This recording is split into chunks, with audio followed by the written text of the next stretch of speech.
আমার দেখতে পাচ্ছ একদম অগোছানো আছি। আর এখানটা খাবার সাজানো, এই যে বড় মেয়ের আজকে বার্থডে 2 তারিখ জুলাই। তো প্রতি বছর ওর বার্থডেটা কিভাবে হয় সে তোমাদের সঙ্গে কখনো শেয়ার করিনি। এইরকমই আমি সারাদিন ধরে গুছাবো আর ও আসবে আর চলে যাবে।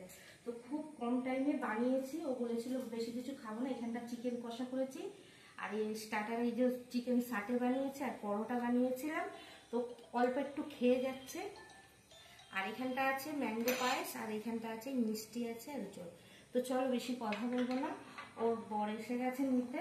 তো নিয়ে চলে যাবে। ওকে প্রথমে একটু পায়েসটা দিচ্ছি, ও খেয়ে তারপরে চলে যাবে।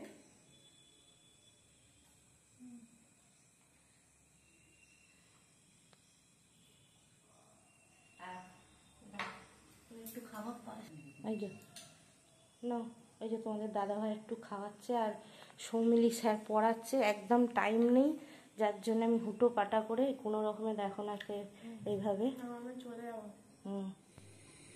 তো বন্ধুরা তখন তো দেখেছো মেয়ে এসেছিল, মেয়েকে খাওয়াচ্ছিলাম ওর জন্মদিনে। তো আজকের ওর জন্মদিনের জন্য কি কি করেছি দেখো। ও তো এসছে খুবই কম টাইম হাতে নিয়ে কোনো রকমে একটু পায়েস মুখে দিয়ে চলে গেছে, রেডি হয়ে এসছে। ওই প্রতিবারই ওই রকম করে, থাকে না জন্মদিনের দিনকার।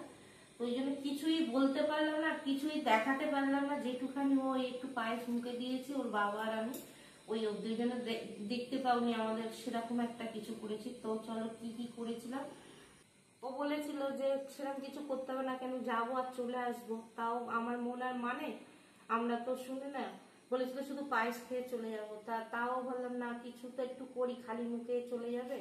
তো বললো যদি করো তার শুকনো খাবার করবে, সেরকম ভাত টাত কিছু করবে না। তো সেই জন্য পরোটা বানিয়েছিলাম, এই যে পরোটা বানিয়েছিলাম। আর এখানটায় চিকেন কষা, এই যে চিকেন কষা। আর এখানটা আছে পায়েস, আমের পায়েস। ও খেতে চেয়েছিল, আমের পায়েস করেছি। আর এইখানটা দেখো মেন আজকের স্টার্টারে একটা ওর জন্য বানিয়েছিলাম, এই যে চিকেন সাটে বানিয়েছিলাম। এইটা বানিয়েছিলাম। তো তো কোনো রকমে করে চলে গেছে, খেতে পারিনি, দিয়ে দিয়েছি। ও নিয়ে প্যাক করে দিয়েছি, ও শ্বশুরবাড়ি নিয়ে চলে গেছে। ওখানটা গিয়ে ও খাবে বললো। তো চলো আমরা খাওয়া দাওয়া শুরু করি, অনেক রাত হয়ে গেছে। দাদাভাইকে আগে দিচ্ছি। সারাদিন খুব পরিশ্রম হয়েছে, ওর জন্য গুটো পাটা করে করেছি। আর ওইরকম করে এসে চলে গেছে, খুব কষ্ট হচ্ছিল। এবারে আমরা বসছি খেতে, কাছে খাওয়াতে পারলাম না, করতে পারলাম না।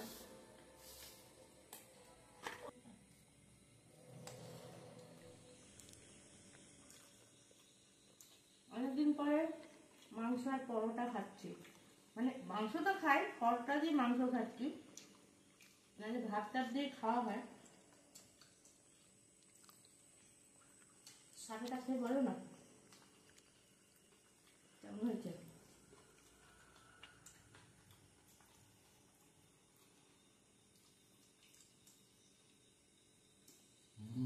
দারুণ হয়েছে, ভালো লাগছে, খুব ভালো লাগছে। তো ও খাচ্ছে সৌমিলি।